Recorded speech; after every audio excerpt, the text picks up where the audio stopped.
Meeting. I pledge allegiance to the flag of the United States of America, to the republic for which it stands, one nation, under God, indivisible, liberty and justice for all.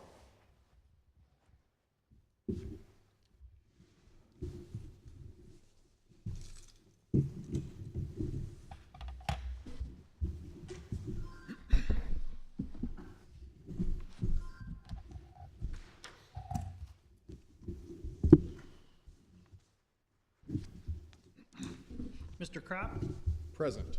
Mr. Exiotis, Here. Mr. Burke, Mr. Rufner, Present. Ms. Stemper. Here. May I make a motion to excuse Mr. Burke? He was called back into work. I'll second. Ms. Stemper, Mr. Rufner, Ms. Stemper, Yes. Mr. Rufner, Yes. Mr. Exiotis, Yes. Mr. Burke. I'm sorry, Mr. Crop. Yes. My apologies. Pass 4-0.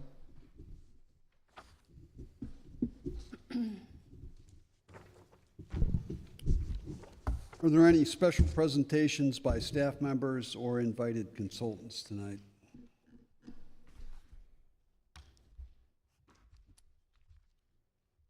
All right. We'll move on to public comments. These are agenda items only. Excuse me, Mayor.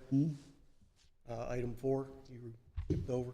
Changes? I'm sorry? You skipped changes. Oh, I'm sorry. Changes? Oh, okay. Is there any changes to tonight's agenda? Would like to ask a question on this. What grounds or what change has been enacted for the specification of clarification or removal of agenda items only? That's something that has never been on there, and I'm just trying to get where that's come from, where it's originated That's language I was asked to add, by. city manager. Is your mic on, Mr. Clerk? That's better. I couldn't hear you in the mic. Move it closer. Thank you, sir. You're welcome.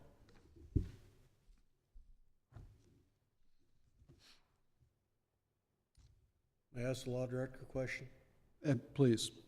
Mr. Libyan, with regards to the verbiage on item 4, I am questioning / challenging the verbiage in parentheses that was added, clarification or removal of agenda items only. That, in effect, as it reads, prevents any additional legislation from being added. Would that stand? Councilman, I have no appreciation of how or why this is on tonight's agenda. I would suggest that for purposes of tonight's meeting, that language be eliminated so that I can get to the bottom of understanding why we're changing the substance or the procedure of agendas. As I think the letter that I sent out indicated yesterday, my appreciation that council's work is council's work, and I'd like to talk to Jamie about why there was maybe a foray into this world when I would imagine this is your agenda, and so I think you should be able to handle it however you see fit. But I'd like to be able to understand the reason why this was added before I offer a complete and legitimate explanation or opinion. All right, so with that being said, sir, is it legitimate for us to make a motion to strike that verbiage from tonight's agenda I think that would be a good idea. at this time? I think that would be I would like to make a motion to strike the verbiage on item 4, specifically where it references clarification or removal of agenda items only. I'd like to second that. Mr. Rufner and Mr. Crop. Mr. Exiotis? Yes. Mr. Crop? Yes. Mr. Rufner? Yes. Ms. Stemper? Yes. Pass 4-0. Sorry for the interruption, Mayor. No, that's all right. All right, now we'll move, Sorry, Mayor. may I have- yes, may I have please. the floor? I didn't know if you were going to introduce, thought you were going to introduce something. Oh, I am. Okay, I have a motion that I'd like to introduce to add to new business. So I move to authorize the expenditure through the Finance Department of up to $430 for registration and lodging related to attendance at the Youngstown Warren Regional Chamber Drive-In Meeting in Columbus, Ohio on March 10th and 11th from properly appropriated funds. You can have that, sir. Thank you. That's the motion, right? That's a motion, I'll correct. second that. It's Mr. Crop and Mr. Axiotis. A motion to add, as stated by Mr. Crop.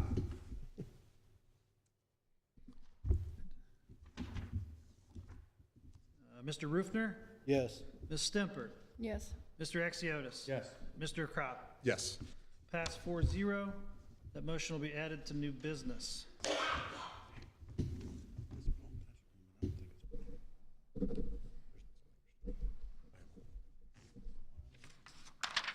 All right, now we'll move on to, Mayor? yes, If I may, please, I Mr. also have Rupner. a motion to add.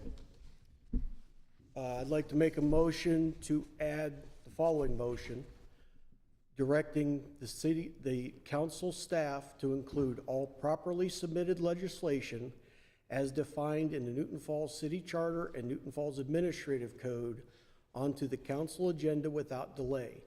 This process will continue until an official and legally supported procedure is adopted.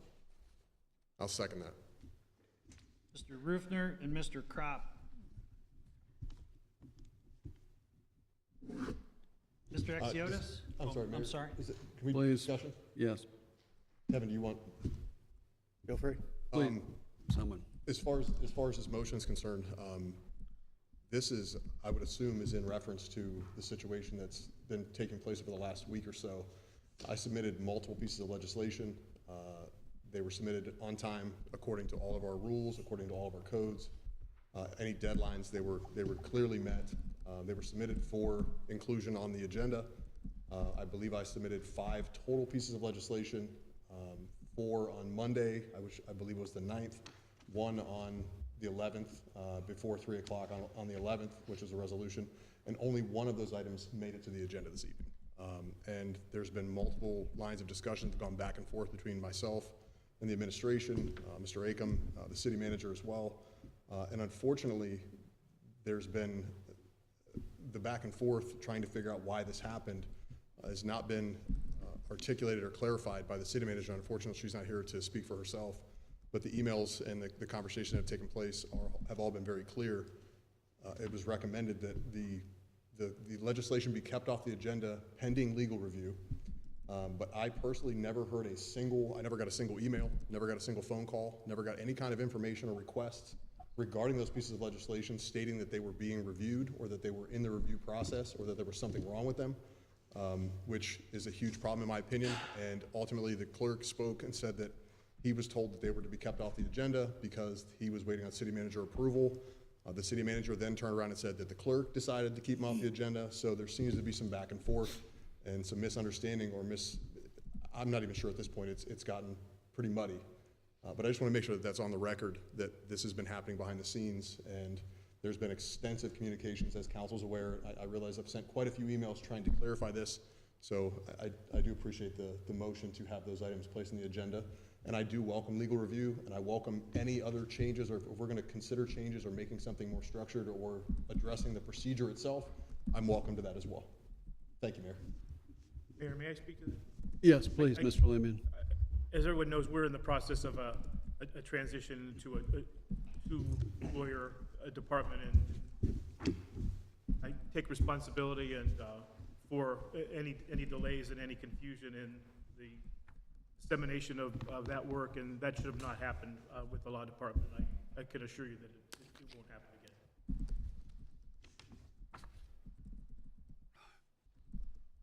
Anybody else? Mayor, if I may, a second. Please. Thank you, Jeff. That's all I want to say. Thank you very much. Appreciate it. Thank you, Mayor.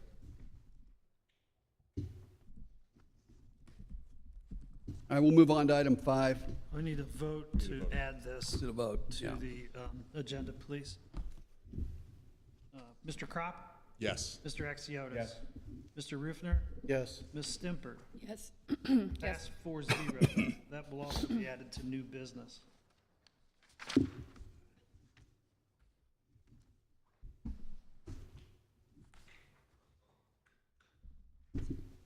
All right, now we have item 5, special presentations by staff members or invited consultants. There are none, sir. What's that? There are none. None, all right. All right, public comments, agenda items only. Benitez. Patricia Benitez, 70 West A Street.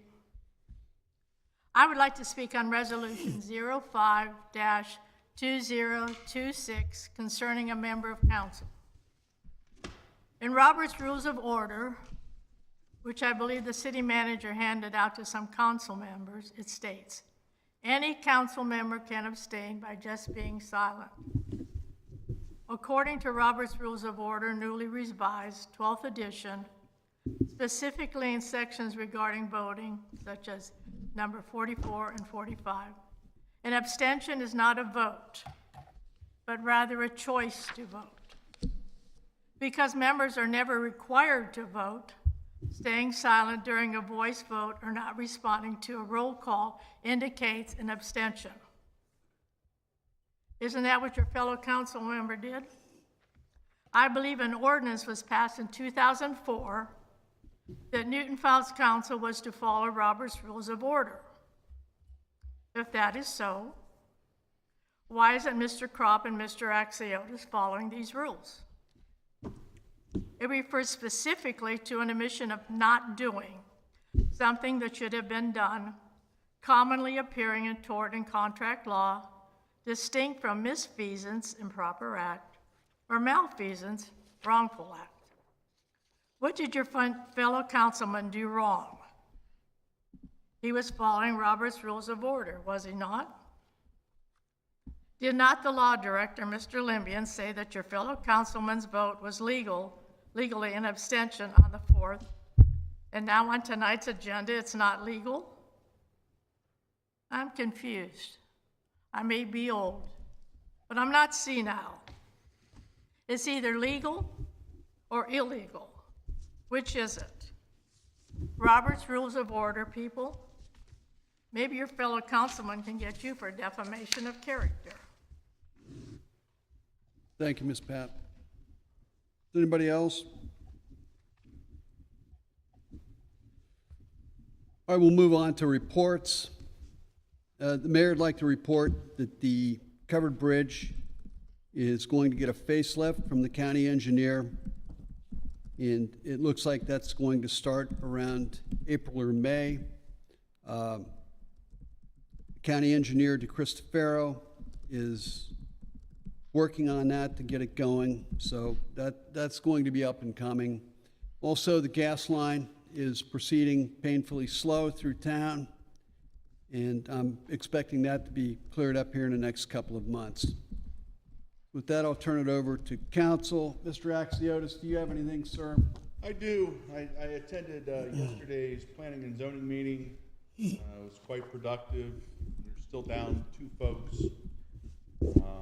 The 3 that were in attendance voted and picked a new chairman and vice chair.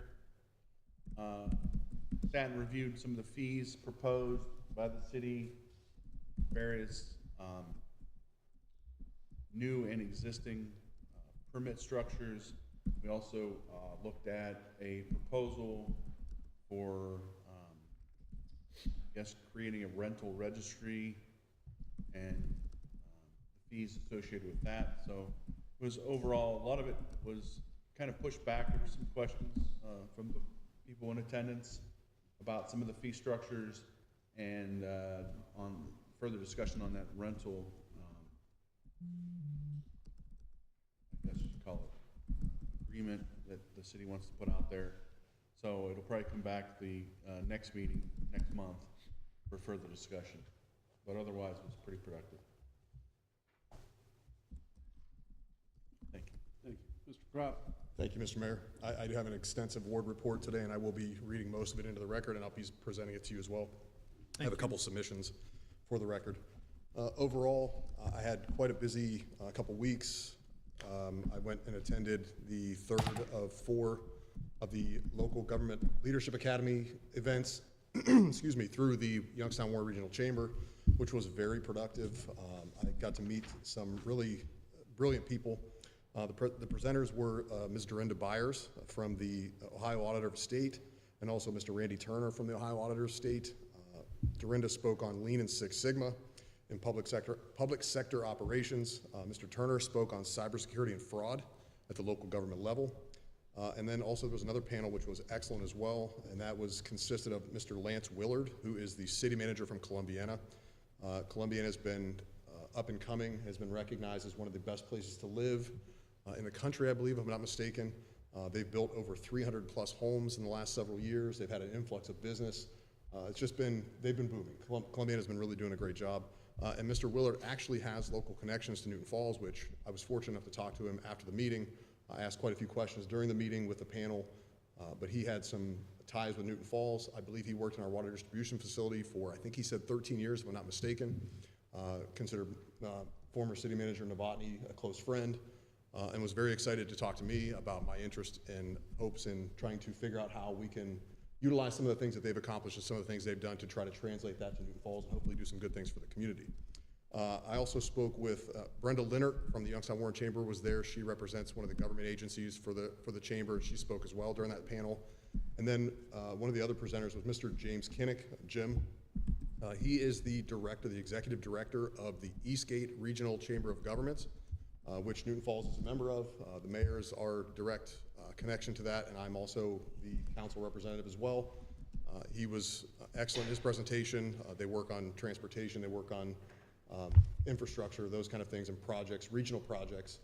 And I was very excited to talk to him, and I spoke with him after the meeting as well. I've set up meetings with both Mr. Willard and Mr. Kinnick. I was a little disappointed to find out from Mr. Kinnick, since we do have a connection with Eastgate, that we have not participated in anything having to do with Eastgate in the last several years. Newton Falls has essentially fallen off the map when it comes to regional connections and regional partnerships. We're kind of in a bubble, and I want to try to change that. And I hope council will do the same and participate in any upcoming events and those types of things. As was discussed a little while ago during the motions, we've had severe issues that I've dealt with as far as legislative submissions, and part of that has to do with I've had constituents reach out and ask questions about the recent contracts or the recent legislation that we passed in regards to the assistant law director. So I reached out to the administration trying to get clarification on if and when we were going to hire an assistant law director, and I was told that we had hired an assistant law director. I have reached out to the assistant law director. I have literally not gotten a single email response or confirmation from the administration of any kind of contracts or when this person was hired, anything basically. It's been radio silent, unfortunately. So that's a little disappointing. And I couldn't get any information, as Mr. Limbian alluded to. There seems to be some transition issues as far as that goes. Also, this week, there's been, in the last recent weeks, there's been discussion about an I-9 document, and that's relevant to myself and relevant to the administration and relevant to the council. And I signed my I-9 after feeling compelled to do so. I signed it under protest. I was forced to show my driver's license and my social security card, even though I was a qualified elector based on the Board of Elections determining to place me on the ballot, which they by Ohio law are required to verify my citizenship. I would have never been placed on the ballot had I not been already recognized as a U.S. citizen. So I was compelled to provide those documents and show my papers ultimately. And then for this evening, we have, at the last meeting, this is going to roll into 2 parts. We discussed the pole attachment agreement and also the AMP. And to Mr. Axiotis' point and Mr. Evans, our electric supervisor, during discussions, it was raised that I had a misunderstanding of what AMP was or what AMP was related to. And I spoke confidently and thought I was sure of what AMP was. I said that they were a for-profit business. I was mistaken. I went back and did research. Thought this was very important to do so I could be informed and make informed decisions and make smart comments up here. So AMP is not, they are a nonprofit institution. They have a 22-person board. There are, I believe, 9 regional partners. So they don't have shareholders per se, so they're not a for-profit business. But in reference to them and the contract that the template that they provided for the pole attachment agreement, they do have an obligation to stay financeable and to make money to keep themselves operable for their partners. So there's kind of like I said, I try to be as informed as possible. Just for reference, I think I talked about all the different meetings and stuff that I had, and then we'll be talking about the pole agreement later. So I'm including that in my minutes or in my ward report. And I also, based on the I-9 that I referenced, we were actually provided, and I won't go into what we were provided because there's client privilege. We were provided an opinion by an outside law department claiming that village officials, elected officials, are employees. I'm going to submit for the record, Mike, I have a document here that has a long list of Attorney General opinions, advisory opinions, Supreme Court case law references, Ohio Ethics Commission references as well that stand in complete opposition of the opinion that we were provided that states that we are employees. So what is the time, Mr. Clerk? 6:21 PM. I'm going to submit both of these for the record to be placed on the minutes. That concludes my ward report, Mr. Mayor. Thank you so much. Thank you, Mr. Crop. Ms. Stemper, do you have anything for us tonight? We had our February Fire Board meeting yesterday. Our next meeting will be March 17th at 6 o'clock at the Township Building. Just a couple things. We still struggle to keep our shifts covered. Last month alone, we had 56 open shifts during the weekday and 22 on the weekends. We've tried to be creative, and it's not just us, it's across the state, it's across the country. We used to provide mutual aid a lot. With our lack of shift coverage, we have really pulled back, and we're not providing that. So we were really upside down. We provided aid 3 times, and we received aid 25. Not all of those were from shifts not being covered. A lot of times we're out, we've got the equipment out or whatever, and not able to provide for the second or the third call that comes in. So, and we've updated our internet provider, and we have new modern phone system in the district. So that was a big plus in that for us. That's all I have. Thank you, Ms. Stemper. Mr. Roofer, do you have anything, sir? Just real quick, I was asked to present something up here on behalf of one of the businesses from the 4th Ward. As I mentioned at the last meeting, there is going to be a treasure hunt hosted by originally the Mercantile, but we have several other businesses that are joining in on that. Currently, they have, as it puts on here, over $20,000 in treasure and growing. That's a winner take all. 22 now. Well, I'm just, what was shared with me. $20,000 in treasure, and the treasure consists of everything from cash, coins, there's a whole list that was out there. It eludes me now, it wasn't included in this one. But it will begin as of March 3rd with the first clue being released on its whereabouts or location. Clues will be released once every 2 weeks on Tuesday at noon. Again, beginning March 3rd. Official clues will be posted on the Mercantile Facebook page, Instagram, TikTok, and will also be shared to several of the Facebook groups. If you have any questions, if you have any concerns or requiring further information, please get with Tom at the Merc. This is kind of one of those things that he spearheaded and running with, and it's growing. So get with him on any other additional information, and again, good luck to those out there. Other than that, as far as the rest of the ward goes, really haven't had any phone calls, no emails, no complaints, no concerns as of this time. So other than that, I'll just conclude my report. Thank you, Mr. Rubner. Mr. Lemon, do you have anything for us? Nothing tonight, sir. Thank you. Mr. Aiken, was there anything from city manager tonight that was, No, sir. okay, thank you, sir.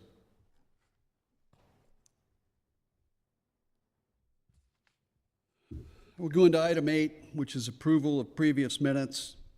These were the regular meeting minutes from February 4th, 2026. So moved. Second. Ms. Stimpert, Mr. Crop. Mr. Mayor. Please. Just a note to the clerk. Thank you for, there was a change, the communications that we had, and there was an update and a correction to the minutes. Appreciate it. Thank you. Yeah, thank you. You want to know what happened? Sure. They were submitted two-sided, Oh, and I scanned them one-sided, so I just had to retrieve the hard copies to thank you. find the, And I appreciate that very much. Thank you so much. And just the word, the language too, as far as there was a rescinded motion at the beginning as well. Just all those corrections. I appreciate it. Thank you. thank you. That's all, Mr. Mayor. Thank you. Thank you, sir. Item 9, public hearings. We need to vote on 8. No. You just All don't right. want to vote tonight. Yeah, I'm ready to roll. Mr. Rufner, Yes. Ms. Stimpert. Yes. Mr. Axiotis. Yes. Mr. Crop. Yes. Pass 4-0. All right, now on to item 9, public, public hearings. There are none. All right. All right, item 10 is unfinished business. This is ordinance 2026-07. This is an ordinance authorizing the city manager to enter into a pole attachment agreement previously tabled on February 4th, 2026. First reading. I'll make the motion. I'll second. Mr. Rufner, Ms. Stimpert. Discussion. Please. No, go ahead. Right. No, go ahead. So this was moved to be tabled, which I should had to look this up as well. Tabling is not even the proper motion. We should have postponed it. Just for clarity, technically we should lift it from the table, take it from the table, but that's neither here nor there. We've already moved it. This contract, unfortunately, the language just on its face is not appropriate to be even brought before council tonight, in my opinion. There are, without even getting into the actual language of the clauses, and I would be happy to get into the language of the clauses as well, but there are just a number of grammatical errors that are presented in this, and I think we all have copies of it. I could give you a little rundown if anybody wants to follow along real quick. Just on the table of contents alone, so the very first page of the table of contents, if you look under the word whole attachment agreement, page 1, there's the letter D. That's a typographical error, shouldn't be there, it doesn't belong. There is a typographical error. I'll wait if everybody wants to take a look at that real quick. On the table of contents, just under where it says pole attachment agreement is the letter D. So that's a typographical error. If you go to the next page, the very next page, which is the second page of the page of content, the table of contents, you go to the bottom of that, you'll see that it says Schedule A, pole attachment application, and it references Schedule A1. And then it says Schedule C, fee schedule, and then it says Schedule B. There is no Schedule C. Schedule C does not exist. So that alone should make this enough to be postponed again for review. And I'll go further. If you go to section 2.4A in the agreement, which should be about 5 pages in, yeah, page 5 of the agreement. And if you look at, let's see, try to get, this is a long section. There is another typographical error in there as well. It's the word these. And I should have highlighted this, but I didn't have time because I got kicked out of council chambers before the meeting started. There is a misprint where it says, I should have highlighted this. The word these, there's no E, it's THSSE. There is also on section 6.3, which would be, bear with me, folks. It's going to be page 12, I believe. Yeah, on page 12. Go to page 12. This is a very important, I mean, they're all important. Every clause is important because this is a binding contract, but it's liability insurance. If you go to 6.3, you'll see licensees shall carry and keep in force while this agreement is in effect insurance contracts, policies, and protection in a reliance company. Reliance Company is not an insurance term. That seems to be inappropriate or just another typo, honestly, which most likely comes from copying and pasting. But that's another error.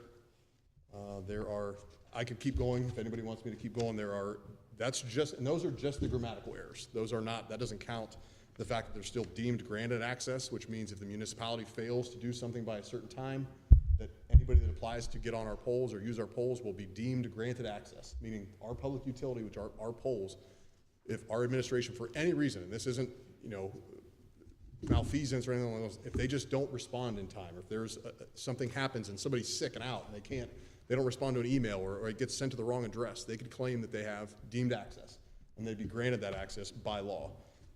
That's one. I'll stop there, and if anybody wants to, I'm more than happy to provide the rest of these, but I would move that we postpone this again until the next meeting so that it can be properly reviewed by, I would request, if it's not going to be our law department, who I think Mr. Limian is, and I would ask for his opinion, if he feels comfortable or the law department feels comfortable being the ones to review this for substance and actual clause language when it comes to public utility or contract with tech and comms and those kind of things, I would advise that the city administration would reach out to a potential third party to have this contract reviewed and properly finalized and present it back to us again at the next meeting.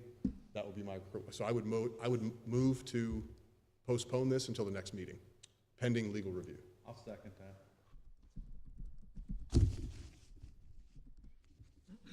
We have Mr. Crop, Mr. Axiotis. Can I discuss? Yeah, please. I agree with what he said. You made I think you have that. That was submitted for consideration, I think. I sent it to the law department, I sent it to the law director, and I sent it to the electric department supervisor as well. Because I read through it, I like the changes. I think you have 100% right when I saw The amendments. non-action. The one that really alarmed me was the non-action by the municipality, assume granted access, because I had a concern was the wording is big enough that it doesn't say who they have to contact and how. So if they send an email to somebody, it could be a defunct email address, and they got no response, and they just went and did things. Like, that one was the most alarming, the spelling and grammatical errors for one thing, but that one there was shockingly concerning to me. And I'm not really sure I understand what happened, and the person I'd like to ask isn't here, but I thought we tabled this to look at those suggestions and changes, and I thought there were supposed to be some made, but it doesn't seem like it was. I mean, I'm not noticing the changes. I don't know what, it's back on the agenda, but was it ever amended? Anybody know that? Mayor, if I may? Please. Can we have, I've already had one, yeah. Mr. Rufner, please. Mr. Axiotis is correct. It was tabled at the last meeting pending legal review. Not updates, not changes. It was formally put on the table, or laid on the table, pending legal review. We received that back from the assistant law director, found no objection, found no issues with the legal wording and contractual requirements within it to include our liability. And, for example, where you reference the Protection and Reliance Company, or company satisfactory to municipality in the amounts and for coverage deemed necessary. So it's this or that. If this doesn't exist, we go to that. So for example, you're saying the Reliance Company doesn't exist. Okay, it's not a factor because we have the fallback, and it's page 12. We have the fallback right there behind it, or company satisfactory to municipality in amounts for coverage deemed. We reviewed this, we went over it. Again, we received a legal opinion back, and it found no issues or concerns legally with it. Now, the grammatical errors, the 2 periods at this point and the D at that point, Mr. Law Director, if I may ask, do those what are you gonna call it? Grammatical errors in spelling or stuff like that, does that change the context of said agreement to the point where it would have to be rewritten? May I step back and give sort of a historical Yes, understanding, please. which might help clarify some of this? The law department was not involved in the promulgation of this contract. Second of all, no one ever asked me if we need this now. We don't normally have contracts in theory. I mean, it would make sense to me to have a contract in which you have two parties who are considering whether or not to enter into a contract. When this template was sent to me initially, it was a blank contract without any other party that we're contracting with. And I think I said, oh, it looks okay. I mean, in theory. There was, to this day, no one has ever said to me, we have entity A that wants to contract with the city to attach something to our poles. If that exists, no one has ever told me that. So you saw the display in the last meeting with all of a sudden there's an urgency to have this thing in place. Conceptually, I understand the need for it, but I think it would be wise for us to know that there's another party that specifically wants to have an attachment to our poles, and then you're absolutely right. There needs to be a word-for-word analysis of this contract, I think in the real world, not in theory. I did have a meeting with Samantha, and she indicated that she went over it, and she felt that as a template that was provided by the entity that we've been talking about, Camp, thank you. That this is something that's done all over. Why there would be grammatical errors in it from an entity that does this on a regular basis is a mystery to me, and that's certainly not acceptable. I have not personally have had the opportunity to take Mr. Kropp's review and actually intersperse that in those specific sections. What I do know is that Mr. Kropp was very thorough, and I'm sure they're very good suggestions, and they should probably all be included. I would like to have another meeting, and I'm glad you're considering tabling this, because clearly, if there's a dissatisfaction with the depth and the breadth of this, that should be corrected. I still don't understand from Samantha, and I'm not throwing her under the bus, because she was very earnest about this, and she was concerned that too many changes to this contract would mean that we were no longer indemnified by AM. And so that was the last thing that she said to me. She said, I just want to be certain that we're being cautious so that we don't abrogate any sense of entitlement to defenses that they may provide us. I don't know what those are specifically. I agree that we should move through this cautiously and slowly and thoroughly, and I also think we should wait until someone says that we need a contract. I mean, I understand we need a contract in theory, but do we need a contract specifically with some entity that wants to put something on our poles? I think that should be our starting point. But to your point, I think it all should be tabled. May I finish my address? Yeah, please, Mr. Rupert. Mr. Libyan, just for clarification, we currently have businesses, Spectrum, Time Warner, any of the cable carrier systems, Brightspeed, all are currently attaching to our poles and are under a fee schedule to pay us for that purpose of attaching to our poles. So the need is definitely there. This isn't for any new. Sure. This is actually the current and existing contract that's on file with an updated rate schedule. There are contracts already. See, no one's ever Yes. given me a contract that exists with anyone about any pole Yes. farm attachments. Not one agreement has been provided to me that exists. Any entity that connects to our poles, our equipment, is required to have a pole attachment agreement for the purpose of protecting our interest and our assets within the community.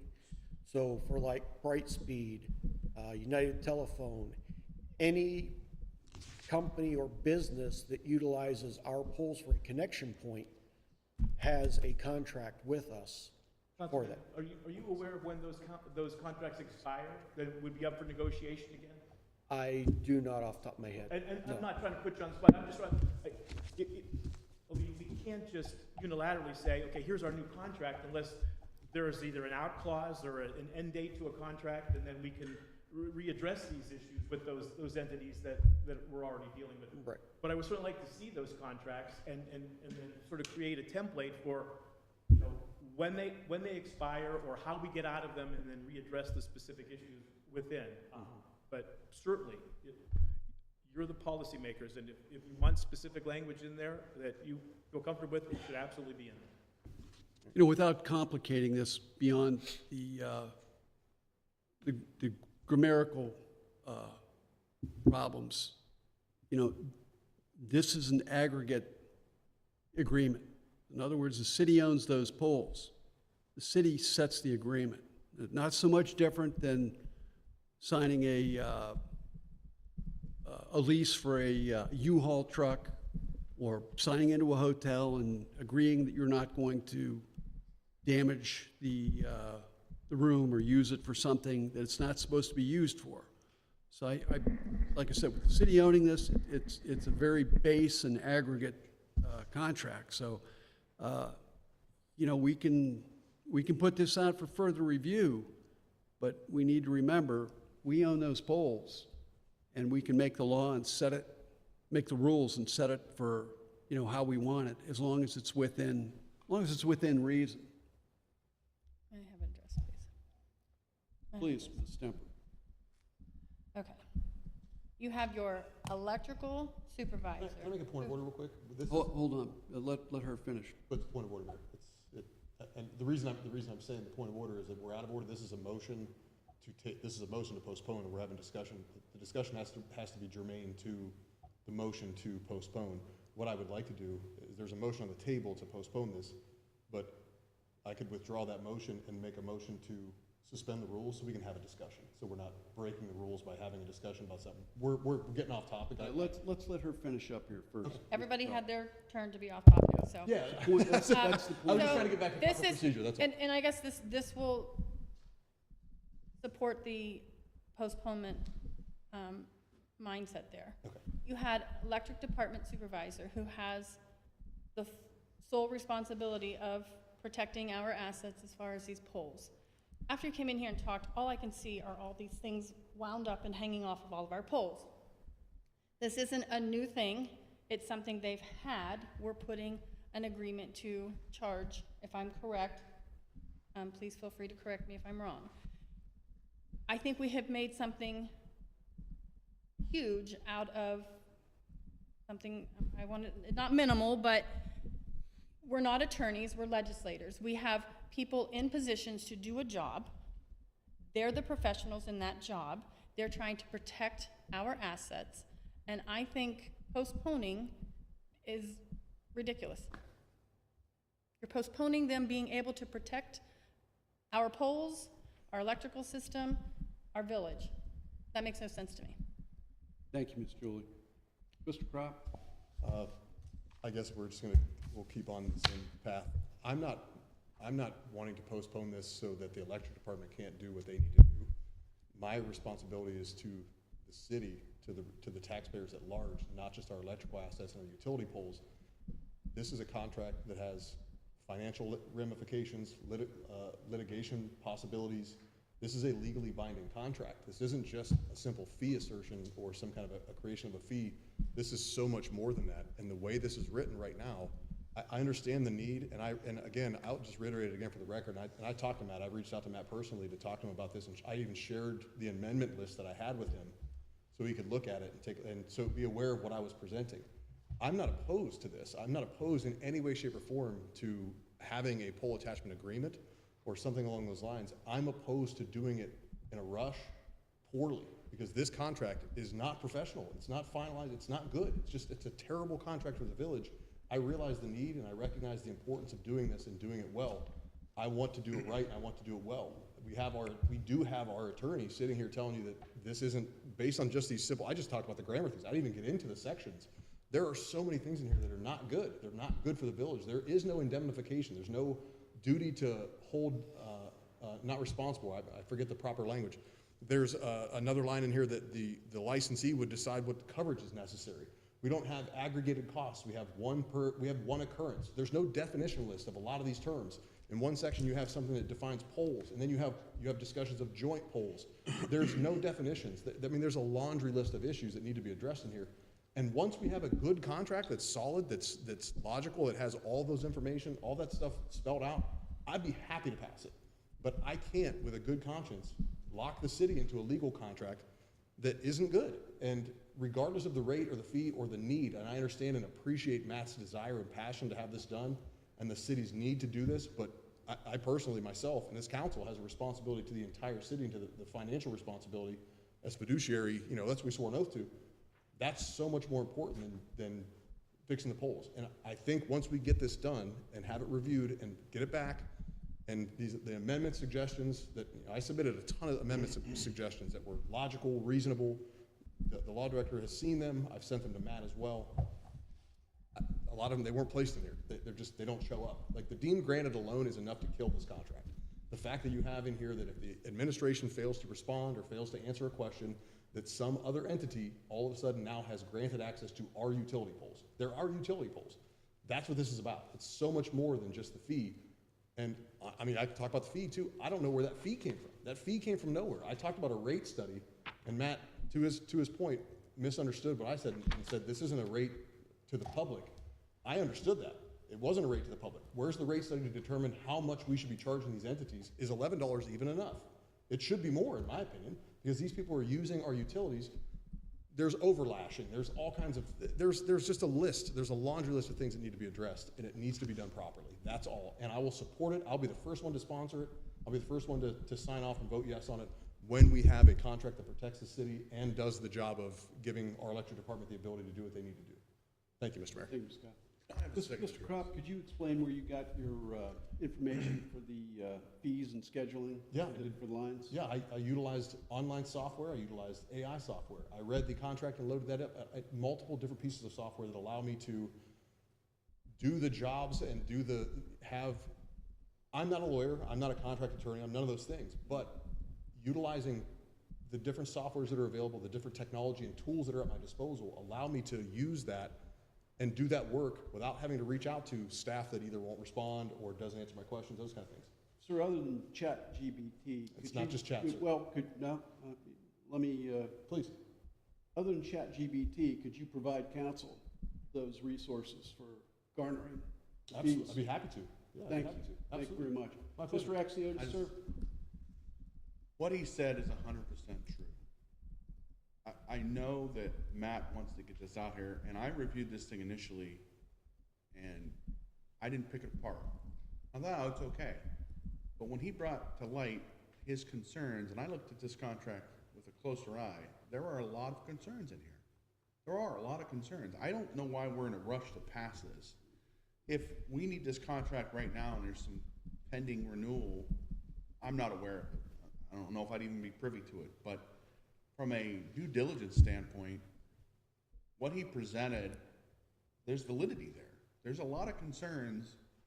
And I feel like some of these mistakes that you've seen, if you remember at the last council meeting, Matt and Pam talked about how they edited what was given to them by AMP Ohio.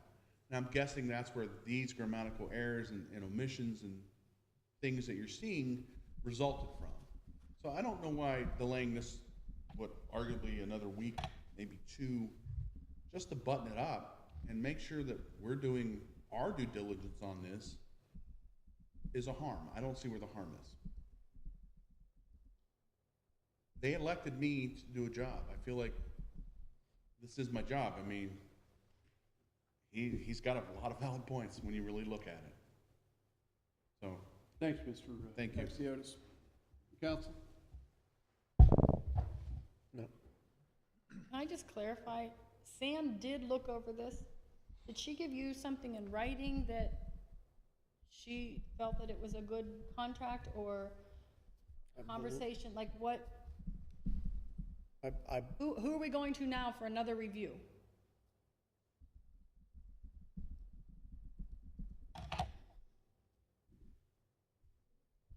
Now, this came from AMP, the fees and scheduling.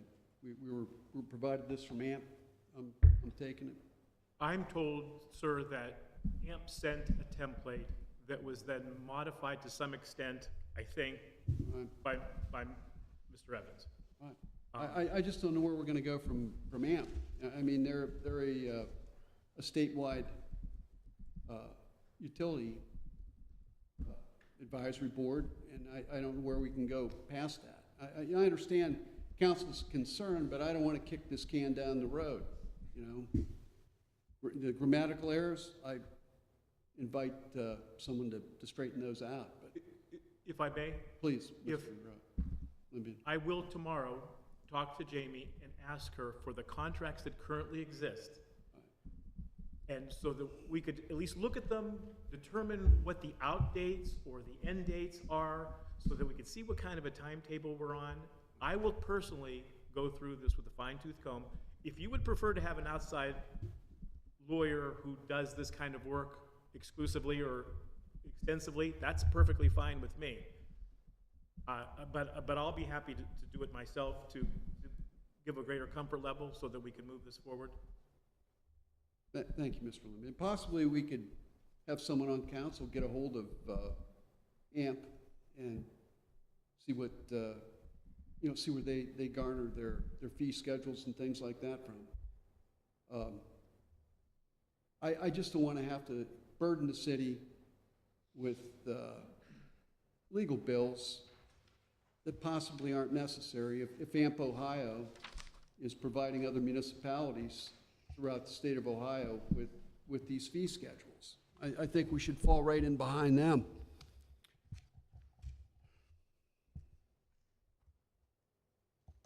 All right. We have a vote on the motion to postpone. Ms. Simber? No. Mr. Rufner? Yes. Mr. Exiotis? Yes. Mr. Crop? Yes. Passed 3-1. Postponed until the next regular meeting? Yes, please. Mr. Limian, do we believe that's ample time? We agreed that it was ample time at the last meeting. Is 2 weeks going to be enough to get this reviewed? Well, if you say it's ample time, then it's ample time. I will make it happen.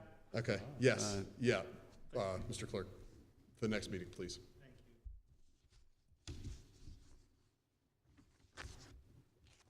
Thank you. Okay, on to new business. It's Resolution 03-2026. It's a resolution authorizing the Trumbull County Auditor and/or Treasurer in the year 2026 to advance the village monies to which the village is entitled from the proceeds of tax levies the tax year of 2025. So moved. I'll second. Ms. Simber, Mr. Rufner? Any discussion? Mr. Rufner, yes. Mr. Ruffer, please. Thank you, Mayor. Just as a point of clarification on this, this is for the release of monies already owed to Newton Falls for 2025.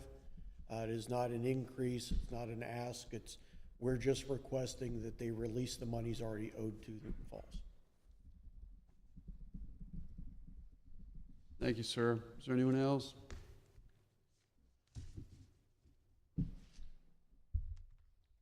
Mr. Crop? Yes. Mr. Exiotis? Yes. Mr. Rufner? Yes. Ms. Simber? Yes. Passed 4-0. Now we're on to Resolution 04-2026. It's a resolution formally reprimanding a member of council for the non-feasance of office related to failure to vote after a council rejection of requested abstentions. So moved. I'll second. Mr. Crop, Mr. Exiotis? Please, Mr. Axiotis. So there was a public speaker who spoke to this earlier, and just for the record, I'm not a big fan of the abstention wording in the charter, and if you remember the last meeting, I actually voted to accept his abstention. And after that meeting, I had a nice, interesting discussion with Mr. Crop about why that was wrong. And I'm gonna read from the charter directly. There was a reference to Robert's Rules of Order, but the charter is very clear on abstention. Council members shall, after providing an explanation, therefore abstain from voting on matters before council when they have a conflict of interest with respect to the matter being considered. So there allows an abstention as a conflict of interest. But what it also says, council members shall not abstain from casting a vote unless permission to abstain is granted to the council member requesting to abstain by a majority vote of the other council members present at the meeting.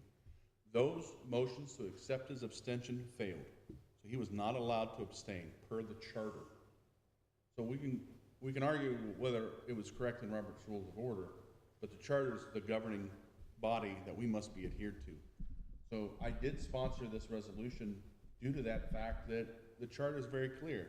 And sometimes we don't always know the charter, like we should, but I don't know how else you can interpret this any other way. It's very clear. His abstentions were not accepted. Therefore, he should have voted yes or no. He chose not to. And this is why this is on the agenda for today. Ms. Julie? In our council packet that we have this evening, our meeting agenda notes clearly states, Mr. Limbian stated that this part of the charter may be unconstitutional.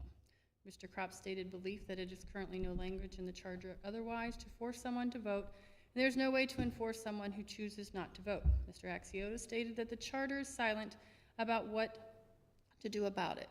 Mr. Limbian advised Burke to hold his position. So, just in those three statements, Mr. Kropp, you were unsure. Mr. Axiotis, you were unsure. Mr. Burke was unsure and given advice by the law director to hold his position, and now we want to punish him.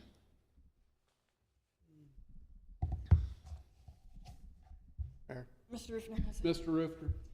I would like to make a motion to table this resolution pending formal written opinion from the law department regarding this. I will second. Second by Stemper. Mr. Axiotis? Well, since it's his motion and he wanted to speak to it, I'm gonna let him address first, please. I never got it addressed previously. Uh, No, I didn't get a chance. I was the one that actually sponsored it, and I didn't get to talk. Mr. Mayor, if I may? Please, Mr. Rifter. All right. This is something that, you're right, Mr. Burke abstained. We took a vote. It was not approved. Contrary, when, Mr. Kropp abstained, we took a vote and it passed. There is a difference there, and I recognize that difference, and I also recognize the language in the charter. However, someone needs to show me definitively where it says what our legal authority is if a member does not vote. It says we must take a vote. What is our legal authority? And that's why I say I'm requesting or would like to have a written formal legal opinion on that matter. Because if you look, and the reference is out there for the Robert's Rules of Order, if you actually go into Robert's Rules of Order and look, there are 4 provisions built into Robert's Rules of Order as to justifiable and reasonable reasons to abstain. Number 1, obvious conflict of interest. Number 2, lack of information. Number 3, ethical or moral reservations. Or 4, which was in the case of Mr. Kropp at the meeting, neutral position. So we can't do things both ways. Now, granted, I understand you explained yours very thoroughly. Mr. Burke said, I don't want to. That's why I voted not to accept it. But on that same grounds, I want to know legally what our authority is and to what level. Because yes, it is our duty to sit up here and make these difficult decisions at time. But it even says, while the duty of every member who has an opinion on the question to express it by his vote, yet he cannot be compelled to do so. He may prefer to abstain from voting, though he knows the effect is the same as if he voted on the prevailing side. So there's just a lot of conflict here. Not even conflict, just unknown. And I don't feel comfortable compelling a member of this council to vote under the threat of disciplinary action for something that they feel is one of those conditions for it to abstain. Again, my sole intent in this is to get a formal legal opinion as to what right, what authority we have to basically threaten a member of council, you vote or else. So. Mayor, go ahead. Please.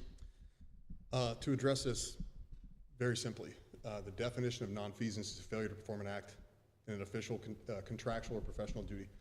That's literally what happened. The reason why I don't want to compel anybody to do anything. This reprimand has nothing to do with his conduct or his decision. He is absolutely within his rights to make whatever decision he wanted. To Julie's point, she mentioned my comments at the last meeting. I wasn't aware, and I had to go back and look after the fact, which is why I presented this in the first place, is because our charter is clear. In Ohio Revised Code, you asked what authority or what law. There's nonfeasance, malfeasance, and misfeasance in office. Nonfeasance is literally just refusing to do your elected or appointed duty. And because Mr. Burke stated on the record, and it's clearly shown on the record, he just didn't want to vote. It had nothing to do with any of the statutory reasons that you mentioned, which are acceptable and could be understood and could be accepted, as you mentioned. I gave an explanation when I abstained and council approved, which again, there's another component to it. The fact that he failed to do his elected duty or his appointed duty to vote, and then the abstention was denied by council, and he still continued to fail to do his duty, and he stated the reason for it being none of the statutory reasons. It was simply because he didn't want to. He didn't feel like it, or whatever his reason was. That's the literal definition of nonfeasance in office. I have no ill will towards Mr. Burke in any way, shape, or form. Honestly, I would have rather he just voted no. That would have been the easy way we never would have had this discussion, never would have happened. And he's totally within his rights to do that. He's within his rights to abstain as well. But we as a council cannot allow the failure to do our elected or appointed duties for no reason, for no good reason. That's a failure to do our job, to represent the public, to represent the ward. That's what nonfeasance is. It's the literal definition of nonfeasance, and that's why I put this reprimand in. It has nothing personally to do with Mr. Burke. If he had just voted no or just said a statutory reason, we probably would have accepted his abstention. That was the entire purpose for the reprimand being placed on there, because it's the definition of nonfeasance in office. You have to do your duty as an appointed or elected official, and he chose not to, and didn't have a reason, didn't have a statutory reason at all, and that was my reasoning for it. And as far as Robert's Rules is concerned, as Mr. Axiotis alluded to before, Robert's Rules is a recommendation. Robert's Rules is a procedural guide so that we have proper decorum, so that we make proper motions, that we act as a body as professional, behavior. But the charter, Ohio Revised Code, our codified ordinances, even our administrative, they're law, they're binding. We have to be bound. Whatever's in there now, whether we agree with it or not, we are bound by it. I misspoke at the last meeting saying that our charter didn't speak to that. I think Mr. Axiotis said the same thing, but after going back and looking at it, it clearly, even our charter, not just revised code, but our charter itself says you can't just abstain because you feel like it. It has to be stated. So that's the reason, and that's my explanation. Thank you, Mayor. Thank you. Mr. Axiotis. I agree with what Mr. Kropp said. I pointed out my confliction at the last meeting, but I also have to respect the charter.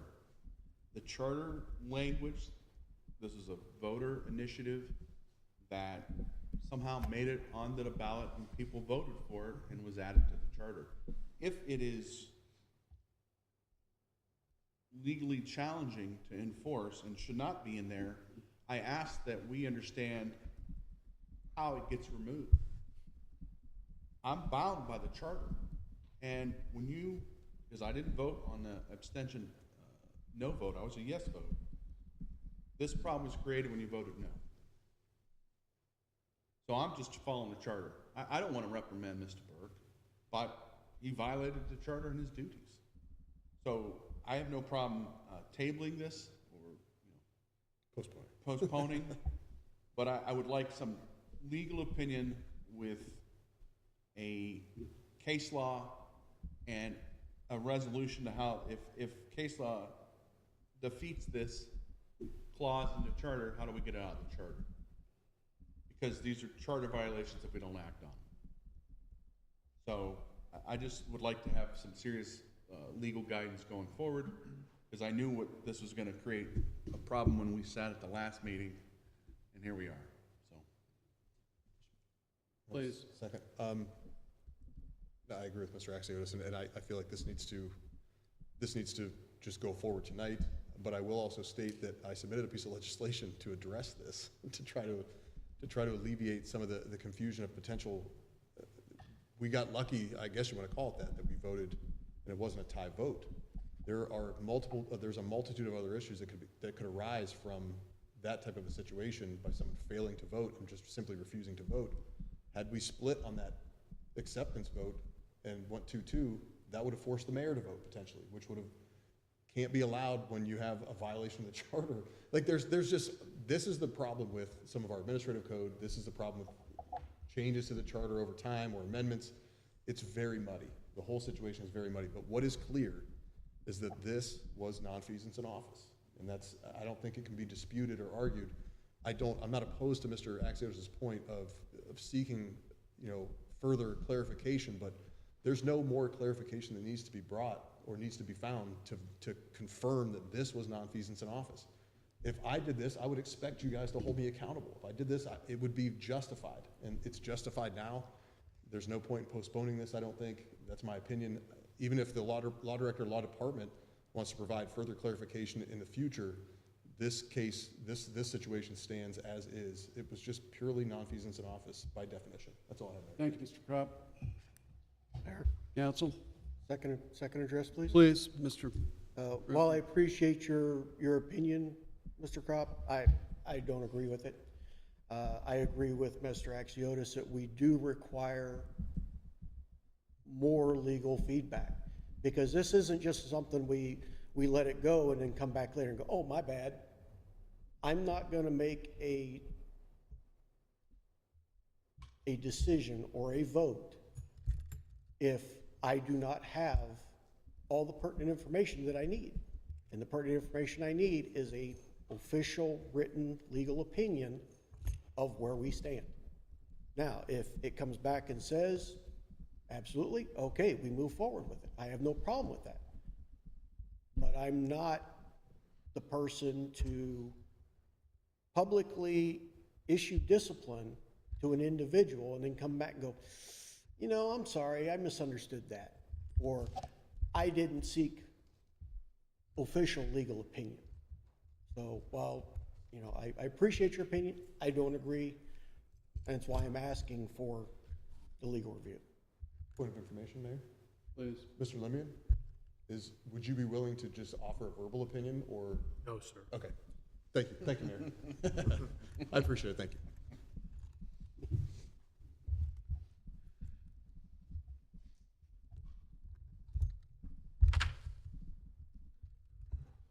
This is a vote to postpone. Yeah, it's the motion. Mr. Crop, No. Mr. Axiotis, Yes. Mr. Ruther, Yes. Ms. Timber. Yes. Pass 3-1.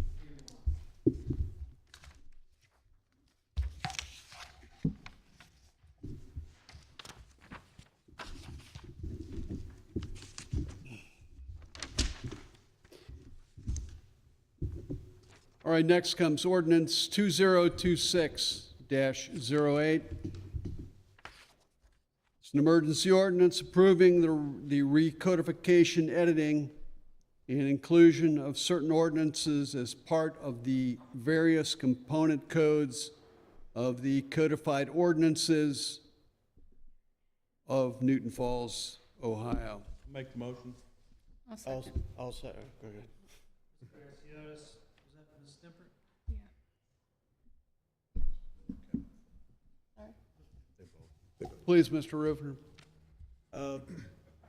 Before we go down the road, I would like to offer an amendment to remove the emergency verbiage and the emergency clause in section 3. I'll second that motion.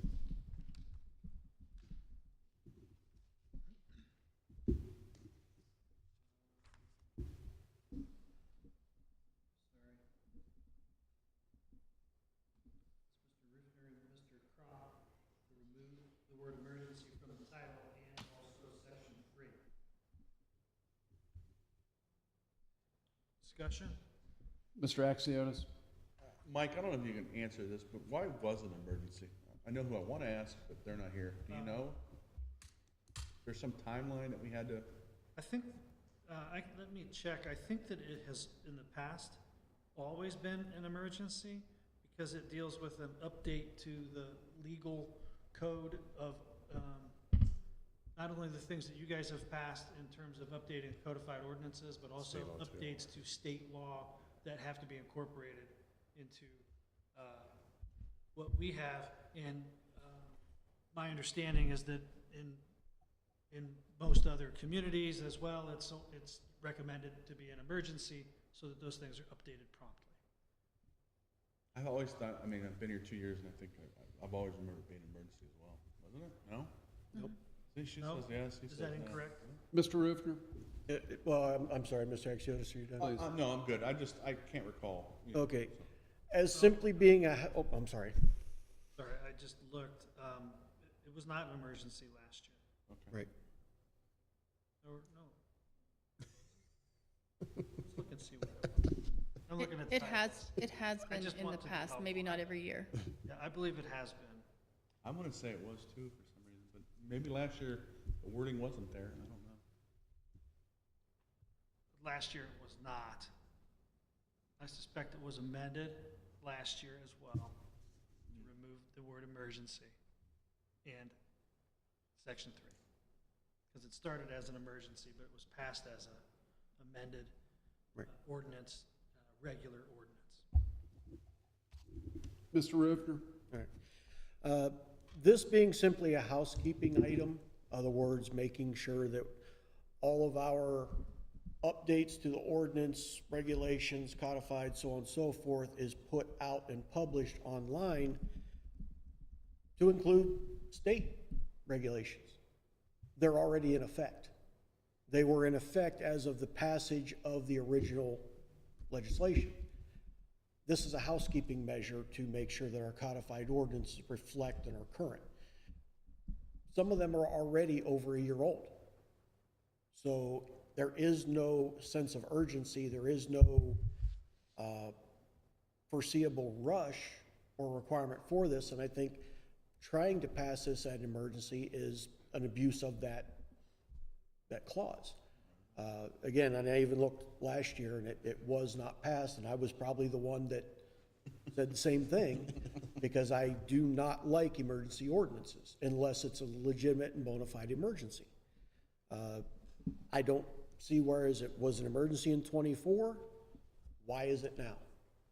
So, again, that's why I'm making the motion to remove that. Mr. Mayor, if I may. Please. Mr. Acom, I believe I sent an email to request some clarification on this in particular. Is there any kind of contractual obligations with any kind of publishing or anything as far as that we have a relationship with, or this is literally just for internal housekeeping? There's no deadlines or there's no, Correct. Okay, but I didn't get a response. I just wanted to clarify that.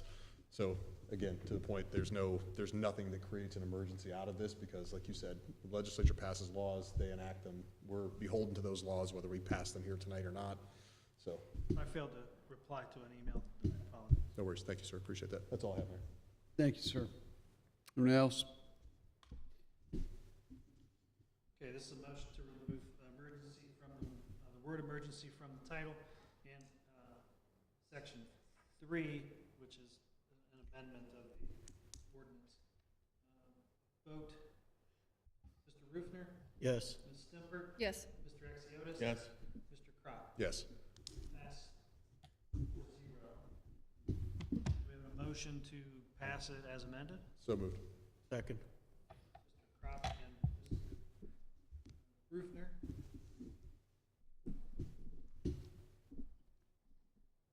Any discussion? Mr. Rufner, Yes. Mr. Axiotis, Yes. Mr. Crop, Yes. Ms. Stimpert. Yes. Pass 4-0 as amended. As the emergency's been removed, this does not need a second reading, correct, Mr.? Correct. This will, All right. this will carry over to the next regular meeting. All right, we'll go on to public comments. Mayor, before we do, I'd like to make a motion to suspend council rules, All right, to invite Mr. Evans up to, it looks like he came to speak, so I would like to invite him up, and I don't want to have restrictions. I want to be able to have a conversation no, with him. please, Mr. Evans. Well, I make a motion to suspend All right, council. no, that's good. I'll second. That's Ms. Stimpert. Mr. Rufner, Yes. Ms. Stimpert, Yes. Mr. Crop. Yes. Mr. Axiotis. Yeah. Welcome, Matt. I was sitting at home, I'm like, I can't sit at home anymore, I have to come in here. So I was listening to Mr. Lembian talk, and I didn't really reply to you back because I had nothing against what you said. But the problem is that we keep jumping around the fact that nobody knew about this, or we're not sure what a contract is, or we have to enter an agreement with a certain person or whatever. This is nothing new. Kevin knows this. We do this every year. Pam sends the bills out every March. We're now at a time frame deadline. So we're gonna have all year to work on this. So we can pump the brakes. We have to get these bills out, so we're gonna use the 2012 contract because we've waited so long.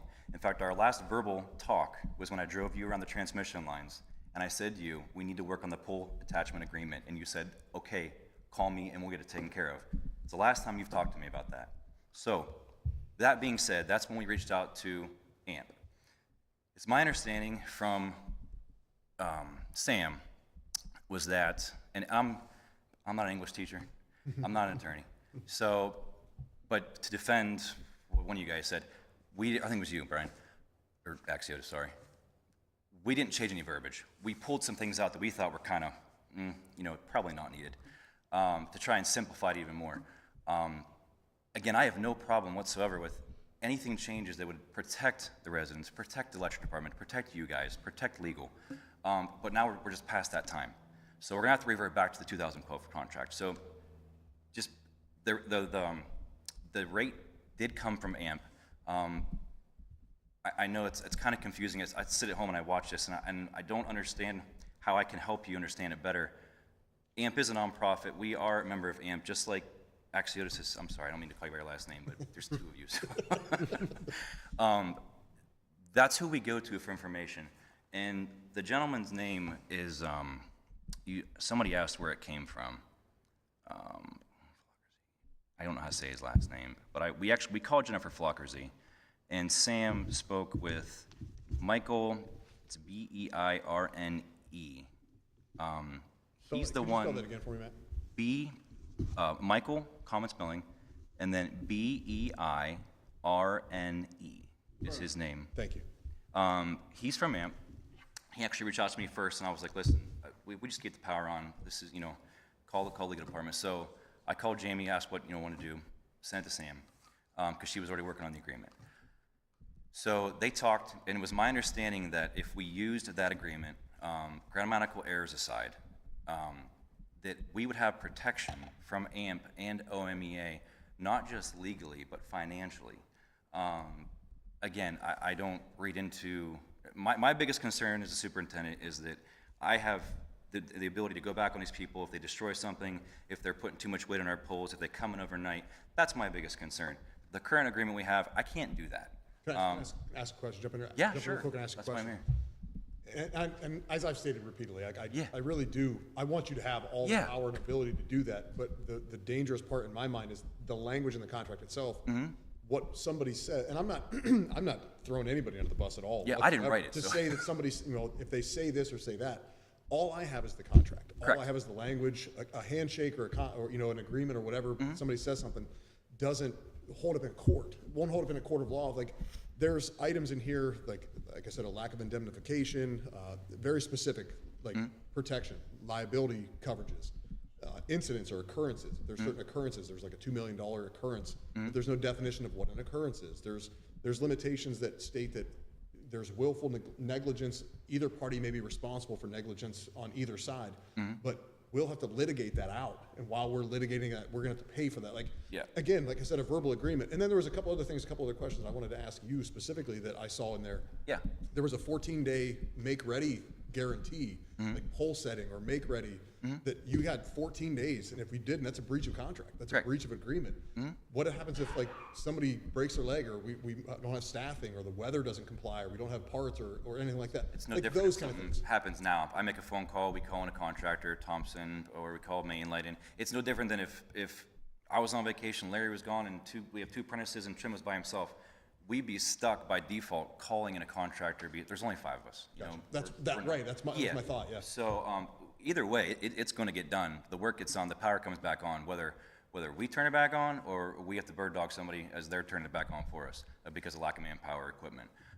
So don't ever think that we're not doing our due diligence. I just want to be assured. Oh, I'm just curious. Like I said, No, yeah, I don't yeah. work in your department, so I don't know Yeah. what the timetables look like or how long Yeah, something we're- can actually take. It seems yeah. like 14 days is a really short period of time to guarantee pole setting and make ready, and Mm-hmm. what do we need to get an engineer to look at these kind of things? Like, there was a lot of things that have no reference to engineering Yeah. or studies or those kind of things to make sure, like overlashing without having to need a permit and those kind of things. Those, you talked about those kind of, address Yep. those things. That was really my concern. It seemed like there's just a lot in here that's just doesn't cover us, doesn't protect us, allows you to do certain things that you want to do, but there's Yeah. a lot of other things from a legal and financial standpoint that really screw us, and that's what, Yeah. that's what it felt like. And that's fine. The biggest thing I just wanted to make sure that you know, I didn't write this contract. This was given No, us completely verbiage-wise. understood. Yeah, completely understood. But this is all a result of sorry, but no communication. We've been trying. I have email record of it. Jamie has email record of it. But this was actually back with like 2 law directors ago. I sent those emails to Sam as well. I'm doing what I'm told. I'm sending these emails to people to try and get this taken care We of. appreciate you, man. And I appreciate that as well. It's just now we're too late. So, and that's why I came down, and it's fine. Years late. What's I mean, that? We are. That's, And yes. the thing is, look, you know, I was on board Yeah. initially. Yeah. So I spoke with him and some of the things he pointed out. I have some serious concerns about it as well. Yeah. I really do. Now, after I've looked through it with a fine-tooth comb, I don't, the one line that really gets me is that if we don't take action, they can act. Like, Correct. That should not be in there because, Yeah. you know, let's say for just thinking out loud, they were emailing Novotny and he's not, he was on sick leave. It's a valid He's not point. checking his email. Yeah. They could have just did it. Yeah. And they would have had probably a legal leg to stand on. Hey, we didn't know he was out. Correct. And then we would have just been like, wait a minute, people are touching our system. I wish that this would have been the first time you guys tabled it and the first time it was sent out. We had legal that took care of it, but it didn't happen. And now all of a sudden we're wish that- jumping to Listen, do we'll it. get there. We'll get there. This But this will unfortunately, get it us just there. doesn't move fast. No, yeah, so that's, I'm I'm just, really that's why glad I'm letting you know, like, take your I'm time. glad we tabled it, Yeah. moved it, because I really have some concerns on some of the verbiage. used. And if you want other municipalities, I mean, you can talk to Columbiana, Bowling, I mean, it doesn't matter to me, as long as we get an updated That you're contract. here, and I want to pose this to you since, and your thoughts on this, because I looked at other municipalities that had similar situations. I looked at Cleveland Public Power. Okay, They have an ordinance. Theirs is designed by ordinance. It's Okay. not, it's part of their ordinance code. It's not a contract. It's just built into their ordinances. They have a whole structure, and I actually compared this particular contract and this structure to what they have as far as an ordinance goes. Okay. And theirs is so much more refined and so I'm much sure. more, yeah, so I'm wondering if that might be a benefit, something you've even considered. Could be. Maybe take a look at yourself, maybe take a look Yeah. at Cleveland Public Power's ordinance that they have for pole attachments. You can Okay. look it up. I'm sure you could probably Google or you can Yeah. look at it. If there's AI services, you can look at that. We'll give I can call up there too, I mean, they're pretty good talkers. See, and maybe give me some feedback or give council feedback or, and let us know if there's something, if that would be more advisable than a contract, to actually Okay. have that just built in. We don't need a contract. We don't need somebody to sign something. It's just the law here. When you come in, you have to do this, you have Yeah. to, you have GIS, you have to go through, poll numbers and all those different things. Yeah, the biggest, I mean, the biggest things and I hope that made sense to you. It probably could have been changed. It's just a generic term of, so that way, because right now, if you were to ask me who's attached to what, where they're at, You have no idea. I can't tell you. Right. I asked Bill about it. I said, can you tell me? We don't know who's on what. Right. They tell us they have X amount of attachments on the pole every year, and they say, we'll pay you whatever per pole, because that's what the agreement says, and they just send us a check. I think collectively, I think we all want to empower you to do that, to know, to That'd be be able to great. gather information, to be able to enforce whatever rules we come up with, but we have to do it smart. We can even shorten it down. It doesn't have to be that long contract. I just want I'm it to be asking well for worded. I help. just want it to be well worded and protect us from a financial, and give you the Yeah. power to do the things you need to do without getting anybody in trouble, without, opening us up for anything. Yeah, and I we think can we'll take get our there. time. I really believe we'll get there. Yeah, and we Anything can you definitely take our spark time this now. Yes, Conversation. 100%. What's that? This coming before us has sparked this conversation. This is And great. I think in the end, you're gonna have a much better thing Yeah.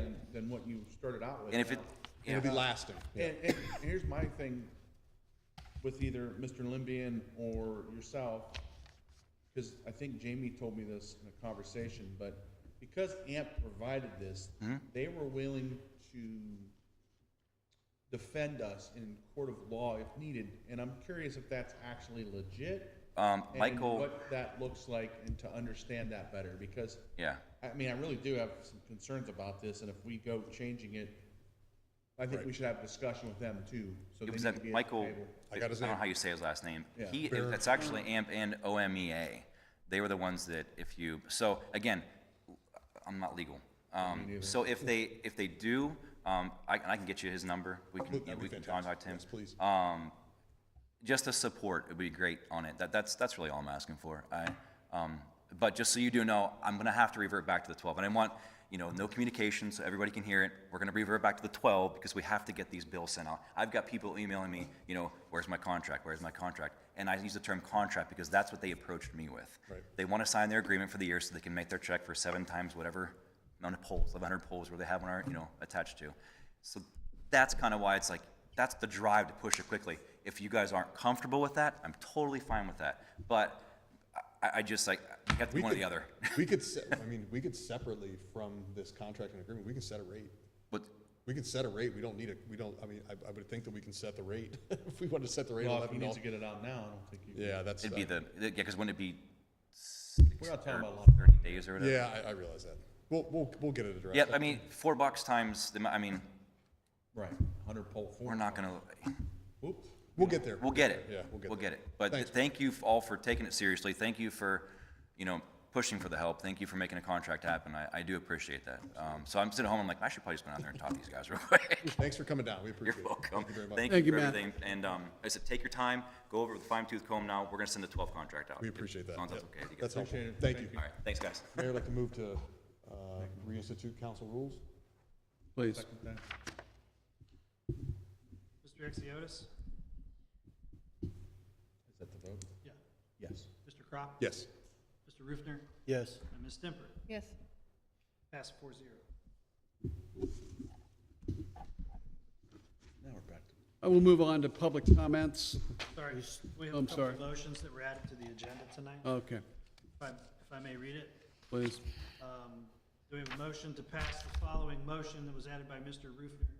A motion to direct council staff to include all properly submitted legislation as defined in the Newton Falls City Charter and Newton Falls Administrative Code onto the council agenda without delay, whereas this process will continue until an official and legally supported procedure is adopted.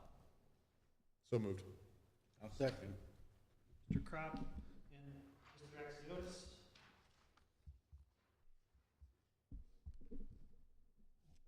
Mr. Mayor. Please, Mr. Rufner. If I may.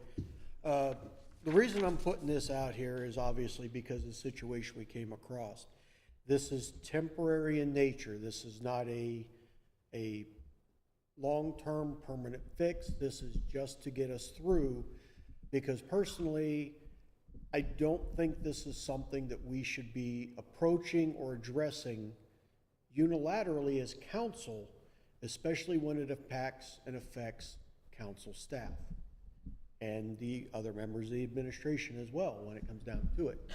So this is being put forth, and I believe it meets the intent that Mr. Crop had of ensuring that legislation, when submitted properly, on time, and as it states in the charter and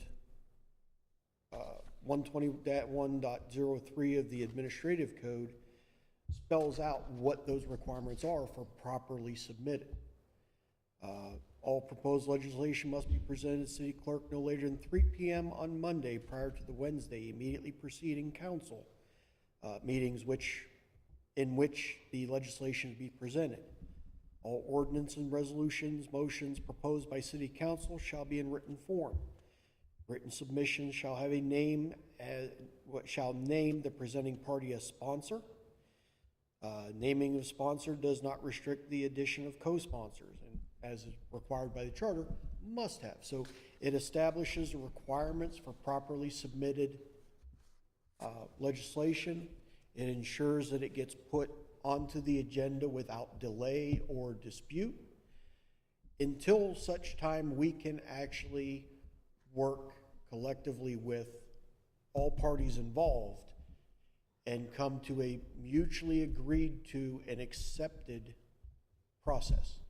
Again, we should not be making a unilateral decision up here in a void of not talking to the other people that it really affects. So that was my push behind this, and that's my reasoning behind it. So, anybody else? Mayor, if I may? Mr. Crop? Thank you for that, Mr. Rufner. I appreciate the articulation on your position. And I'll just add a little bit to that, you know, the charter is clear. And again, the charter is a supreme law, a supreme authority of our village. It's law. It's not discretionary. It's not up for debate. If it's not ambiguous and it's clear of what the requirements are, particularly the submission prior to a deadline and co-sponsorship, those legislative items must be placed on. I mean, we even had a charter amendment that speaks to what must means. Must means shall, because we've had issues like this. And this is probably why this is so frustrating for me personally, is that this is not a isolated incident. This is something that's been happening, that's happened in previous administrations, which is why the public, the electorate, voted on this. Charter Amendment Commission put this on, the people voted for it. So it's very clear, it's not ambiguous, it's very clear, it says must. So, and multiple, at least 3 pieces of legislation that should have been placed on this evening's agenda that weren't, and there's no legal reason why they shouldn't be. Now, with that being said, I want to make sure that I clarify something so that everybody understands, and whether it's the public or council or the administration, is I am one of the most open to law review, legal review individuals that is up here. And nothing I submitted, did I intend for it not to be reviewed or not to be looked at or not to be provided revision requests perhaps, or even if it didn't go on this agenda because it needed to be reworded or reworked, or there were conflicts, or there were, you know, all those different things. That's what I'm not an attorney. I have no law degree. I lean on my staff, as of right now, currently by charter, there are staff, you know, by our codified ordinances, there are staff. I lean on them and rely on them to provide us with information, expertise, and preparing the agenda, ultimately. So when I submit something as a legislator that I want to get placed on the agenda, I fully expect that my staff, the law department, whoever that is, if it's Mr. Limbian, if it's the assistant law director, who is Ms. Ulrich apparently, I expect that person to receive that as long as I did my job and I supplied what I needed to do and did it in the way I needed to do it, that they would provide their services and give feedback. Even if the law department came back and said, Mr. Crop, we looked at your legislation, this legislation needs work, you need to revisit this, we think it might take a little bit of time, maybe put it on the agenda following, maybe, you know, next month or something like that. I'm open to those things, but to not get any response at all, to get no reply, to get nothing, and then be told that my legislation can't be placed on the agenda because of that, is where this whole problem kind of came from and stemmed from. So I appreciate the motion. I think it's unfortunate that we have to make an additional motion that's absolutely redundant. Our charter is clear, it's the law, but I accept it, and hopefully this will eliminate this problem moving forward. As you said, for the time being, this seems like a temporary thing because, again, I don't think it's even necessary. The charter is clear, and I would hope that this would alleviate any of those issues moving forward, that the staff, as they're formulated and as they're created, we have a clerk, we have a law department, law director, an assistant law director, we have a city manager who is the executive officer of the staff, and the finance director, that we appoint all those positions, we hire all those positions, and then the city manager runs the administration the day-to-day. That's how this is supposed to work, and I just would like to see it work properly. I just want to see things done the right way, procedurally, legally. That's all I've ever asked of anybody in any position. Like I said, I don't care who's in what seat or who holds what position. The law is the law, right is right, procedure is procedure, and if we're all bound by those things, I think the village will be better for it, and we'll all be better for it. So, to Mr. Rufner, thank you. I appreciate the motion. It's well placed. Mr. Axiotis? No, it's getting long in the tooth, but I just want to say this. You know, I was co-sponsor on a lot of that legislation that did not make the agenda. And I have a serious problem with what went on, and I sent an email for clarification, and I don't feel like it was really answered either. You know, we have timelines that we have to abide by. And these pieces of legislation were absolutely submitted in time to make the agenda. Now, if between the time that they were submitted, which I believe was the 9th through the 11th, and the draft agenda didn't go out until Saturday morning, if there should have been some review. If there was a legal review or question about the prepared legislation, I would think, in light of having a law director and an assistant law director now, that there would have been ample time to give it a cursory look over and determine, hey, this isn't in the proper format, or hey, there's some legal issues maybe with what you've proposed. Instead, we got nothing. I discovered on Saturday morning when I got the draft agenda that they just weren't there. And I have a problem with that just from the get-go, where there was no notification sent to the person who proposed the legislation, no notification sent to council at all as to why it was missing. I spent hours on Saturday trying to address the issue and had many serious concerns about what went down. Time is money. I don't like spending my Saturdays on the phone for hours to address these kind of issues. If there was concerns from a legal standpoint, that should have been addressed to us. And I think most of us here are very reasonable people and would have said, okay, that's fine, please review it. We were given nothing. And I don't understand how that went down. I still don't understand it. I'd like to ask more questions, but it doesn't seem like I can tonight. And you know, the whole idea, even if there's, let's say the legislation was in a acceptable format, but maybe we had concerns about it, I can't even really address those concerns because they never made it to the agenda. You know, one of the ideas for us up here is maybe there's something we don't like or we have concerns with, and tonight's been a fine example of the debate about some of the items on the agenda. We're not even going to have that debate because they never made it to the agenda. So, yeah, you're right. Prior administrations did things that I felt were very shady. I feel like we've worked hard to get away from that, and to me, this has to change. Spelling it out in this motion, I get it, but I don't think we need it. I mean, I appreciate the intent, but it's pretty clear in the charter how this should go down. So, thank you. Thank you, Mr. Axiotis. Mr. Rufner? For my second address, and I just want to put this out there that, you know, Ms. Tempert and myself both were subject to this type of a situation with the previous administration, which brought it to the point of a formal legal opinion of Mr. Bradrick Bryan, our former legal director. I would have loved to have provided that to everyone, but I did not actually get the copy of it or find it in my wonderful filing system until last night when it was provided to me. But it's easy for us to sit here and say, in my opinion, the charter is clear, okay? We're not attorneys. I hold up two drastically conflicting legal opinions on the exact same question. One that says the city manager has final say as the head of the administrative section. I have one that doesn't say that, but also doesn't clearly state where that does fall, if it's even a thing.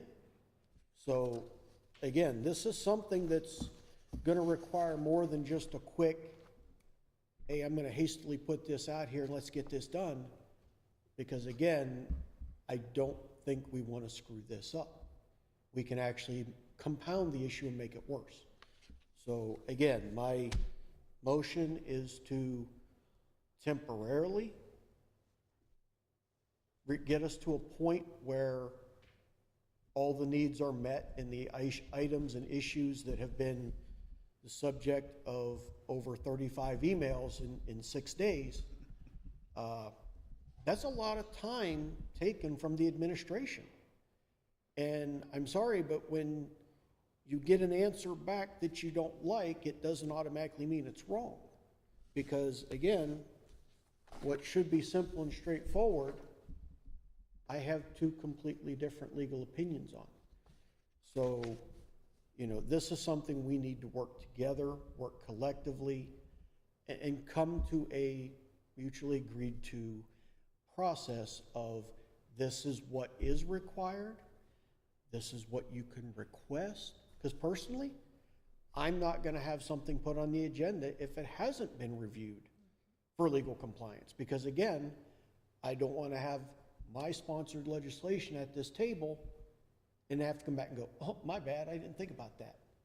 And now we're in a bind because I just done something that, one, legally unenforceable, or two, puts us in a position where we're now liable for X, Y, Z. So I personally, I'm going to request that all my submissions go through the law director. So I think this is kind of an even ground, meets the requirements, and gets us started. So we can actually move forward with an official process and have it blessed, have it incorporated into the codified ordinance, and we move on. So that's all I've got. Thank you, Mr. Roofer. Julie, you have anything? Mayor, if I may? Please. Kevin, to your point, I appreciate, first and foremost, I appreciate, and this I've been talking about this or speaking to this since I took office, is that I believe council's authority, council's responsibility, and council's ability to make directives has been not utilized properly, or not utilized at all, honestly. Council has kind of been reactionary or kind of relied on the administration to dictate policy, dictate legislation, dictate all kinds of things. And I think that's completely backwards. I think it's an inversion of how this is designed. I think the council is responsible to and is beholden to the public. And then the administration is beholden to council's directive. As a body, not as an individual, but as a body, we have the ability to direct the administration to, through the city manager, to enact policy, to enforce whatever laws or rules we come up with. But when it comes to opinions, opinions are just that. They're not legally binding, they're advisory. They have no, I mean, they can be utilized, but we ultimately are the deciding body because we were the elected people that were put up here by the people for whatever reason. They chose us to be up here, and we're up here. So ultimately, we have the say. I completely agree, and all I've ever wanted or asked for from our staff, and not just the law department, but all of our staff, is to do what they do and do what they're required to do and what we're paying them well to do. We're paying, we don't get paid hardly anything to be up here. We're up here pretty much voluntarily. And you talk about time, the 35 emails, that was my time as well. My time's just as valuable as these other people's time. I don't get paid like they do. They get paid very well, so it's really important that they do their job. I'd rather not email them at all. I'd rather them just follow the law and follow the code and follow the charter, which, again, when you talk about Charter Section 10, Article 3, Section 10, it is clear. It's unambiguous. There's no defensible way to say that that legislation should not be placed on the agenda. There's no way to argue it. I don't care what opinion came from anybody. And we have the ultimate say, and if somebody disagrees with that, they can go to court. We can go to a court of law and have a judge decide, because that's the next escalatory matter. That would be the next step that we would have to take. Legal opinions from law departments, and this is not directed at Mr. Limbian, we've had opinions from all kinds of law directors, and we've had terrible opinions from law directors left and right. We've had some good ones, we've had some terrible ones, and we've been, look at the contracts, look at all the different things that have happened. So that's not even a good gauge. Like, I've asked for opinions, and I've gotten opinions.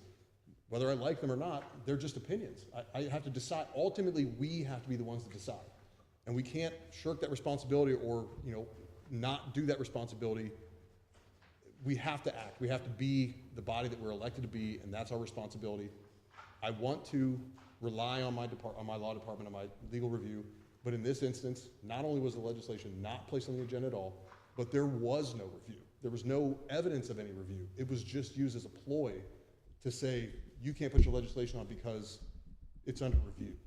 That's That's the crux of the issue here. It's not whether or not I want legal review, or whether I appreciate it, or whether it was good or not, or the opinion that we got is good, or the opinion from the last guy was good or not.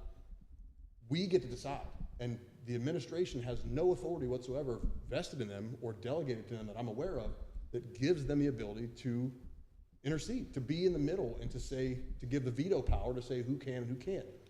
I will challenge, if the administration wants to say that, I'd be willing to take that to an escalatory stage and go to whoever we need to get whatever information we have. And there's legal precedence for that. We have an ability by ORC to do that. I don't want to go that route. I don't think that's necessary. I'd rather just everybody just do their jobs and we all get along and we all work. I sent out an email today to try to bury that hatchet with everybody and say, listen, I just want to do the job in the business of the village. We're not always going to get along. We're not going to agree. That's totally fine. I can treat everybody up here with respect, and I think everybody up here is capable of doing that as well. That's all I want, but I have to have the staff, the administration, whoever they are, I don't care what the name is on the seat, do their jobs too, so we can do ours. They can't stop us from doing our job, and when they do, here we end up. So I appreciate the directive. I like to see council being responsible and issuing a directive. That's really what was needed. Hopefully that will stem this problem, and we can get past this. I'd like to just work past all this and just do the work of the village. That's all I have, Mayor. Thank you, Mr. Crowe. Thank you. Anyone else?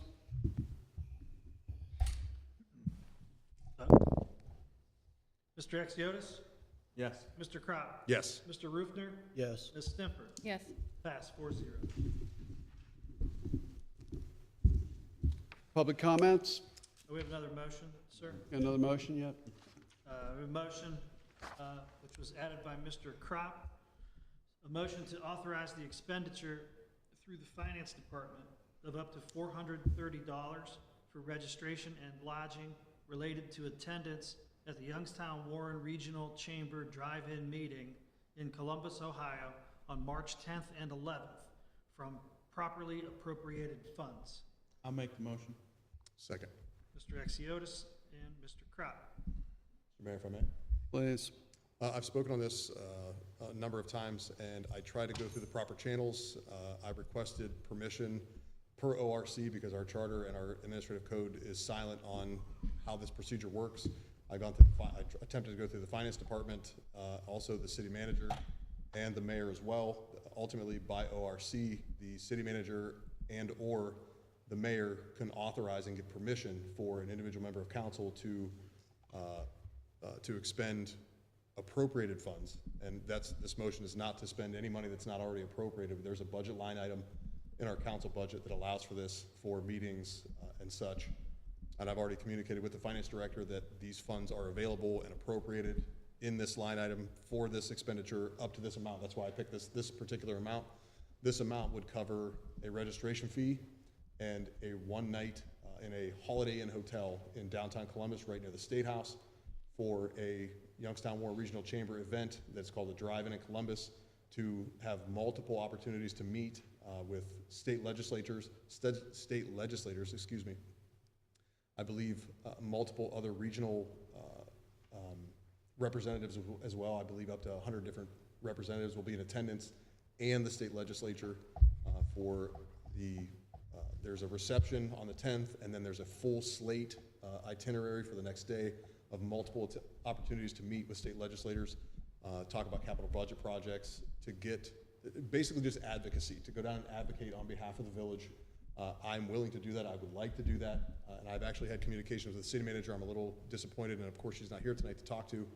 When I was the zoning administrator, or the chief, not the zoning administrator, sorry, the planning and zoning chairman, her and I had privately discussed, I wanted to participate and advocate on the behalf of the village because no one has. In years and years, no one's asked to participate in any of these events. No one's signed up. No one's requested expenditure of funds at all. This budget line item has existed as far back as 23 from what I saw, and there's only been $15 spent out of this appropriated account. Council already appropriated it in the budget. So I'm just requesting to be able to go down to Columbus and advocate on behalf of the village, speak with legislators, speak with other regional representatives, and just kind of get our good name back out to regional and local governments to try to build a coalition and build, you need relationships. We can't do anything in a vacuum or in a bubble, and that's what this is an attempt to do. And like I said, the $300 is for the registration, and the $130 is for one overnight stay in a Holiday Inn. That's what I looked at with taxes and fees. It was like $130. And I was gonna request reimbursement for mileage as well, but that's not a line item. And I don't want to expend any other funds, so I'll pay for that out of my own pocket and any incidentals, meals, those kind of things as well. I just want to register, I just want to go down to this event and advocate on behalf of the village. So that's what this is about. Thank you, Mr. Mayor. Mr. Axiotis? Me and Crop had a rather heated argument about this. I know the funds are appropriated. I know it says the mayor and or city manager can approve, but I feel like council should be in the know. Just for the fact that maybe others here would like to use some of those funds and have an intent to use those, and if we're not talking with each other, that money wouldn't be available. So I think this motion is a proper motion. It keeps us in the loop. I know you say we haven't used it, and I get that, but, you know, can't always say that's gonna be the future. And honestly, you know, some of us maybe didn't know that money was available either until you brought that up. Honestly, you know, not realizing what it can be used for. So I applaud you for taking the initiative. Thanks, Going down and represent the village in Columbus. It's a, you know, it's a big ask. You know, you're spending your time and you're gonna be spending some of your own money to do it. And I applaud you for bringing this forward to us like I had requested, just so that we are all here and we can have a discussion on it. So, thank you. Thank you, sir.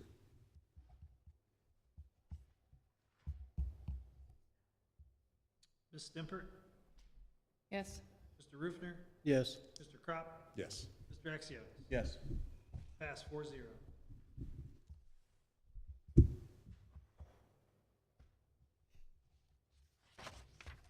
Public comments, sir. Now public comment. All right, let's move on to public comments. Limited 3 minutes. All right, we'll go on to closing remarks. Mayor would only like to comment that 35 emails in 1 week is it's an inordinate amount of emails.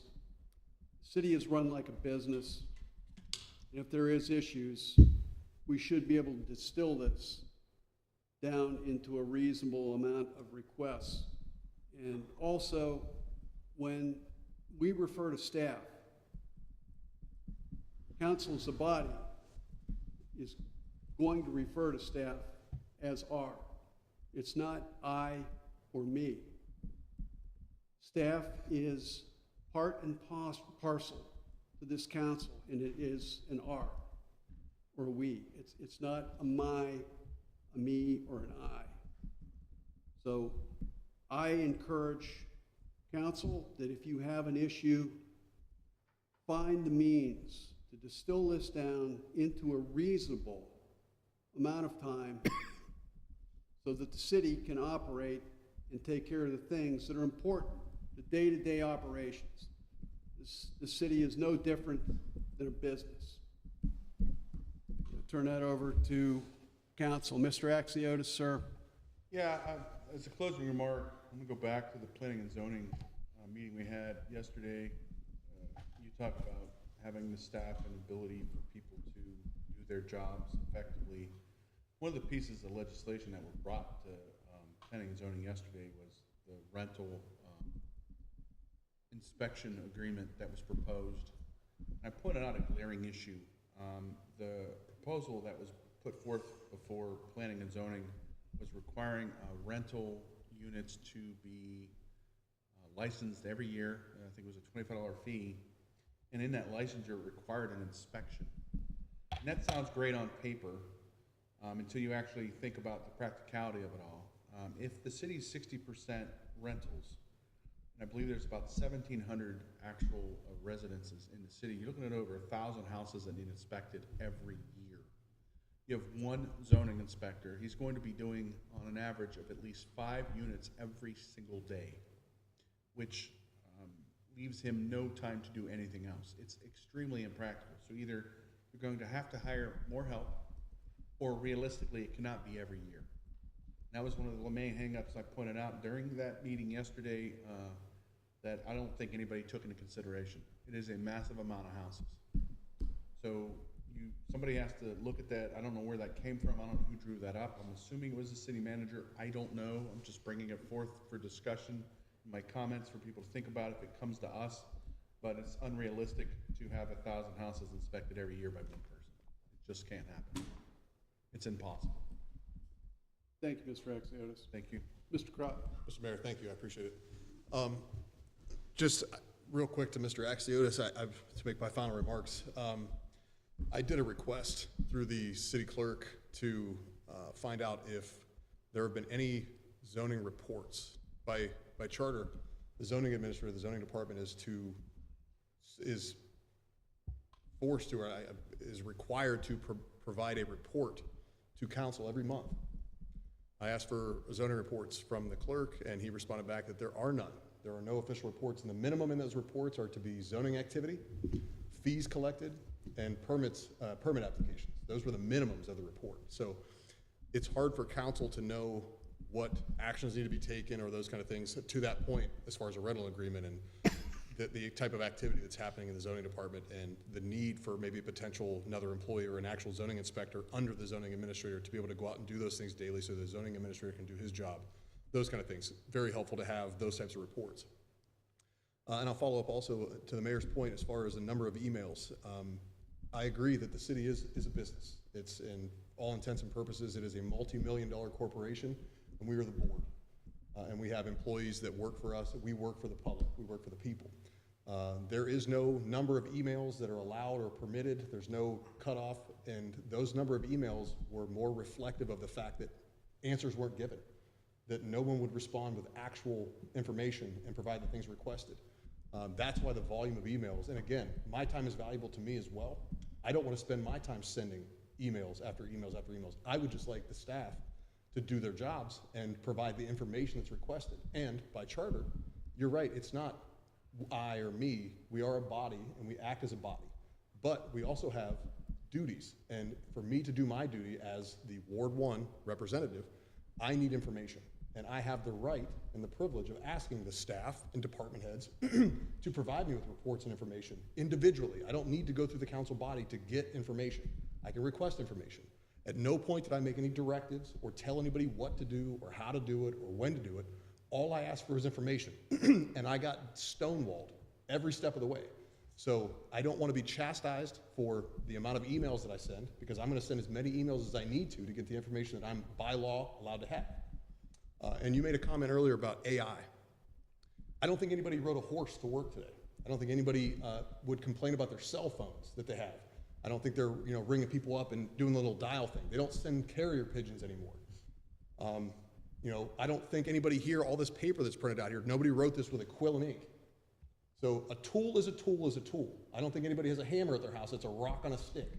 So to say that AI is some kind of bad thing, I use it and I use it well. And I'm going to continue to use it because it serves me, because it's a tool just like anything else. That's all I have. Thank you. Very good, thank you, sir. Ms. Julie, do you have anything for us? I do not, sir. Mr. Rufner, sir? No, Mayor, nothing Thank you tonight. very much, sir. Do we need to recess into executive session tonight?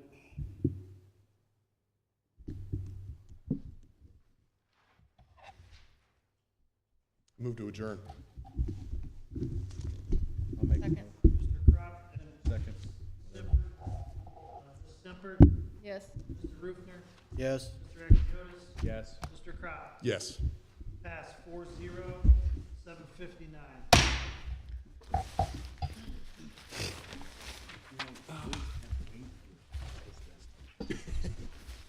Axiotis, did you get the?